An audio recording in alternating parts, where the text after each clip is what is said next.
तो फिर सुने, आप पर भरोसा करना बहुत मुश्किल है। आसपास इतनी औरतें रहती हैं, आप कभी भी धोखा दे सकते हैं। मैंने किसको धोखा दिया बताना?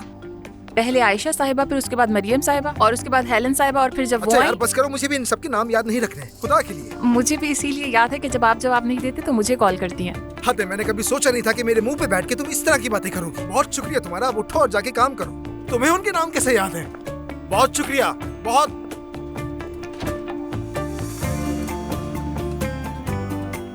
पहले औरतें शक्ल सूरत पे ज्यादा ध्यान देती थी और अब तो भरोसा भी चाहिए। अरे क्या करूं मैं अब? भरोसा जीतने के लिए गंजा हो जाऊं क्या?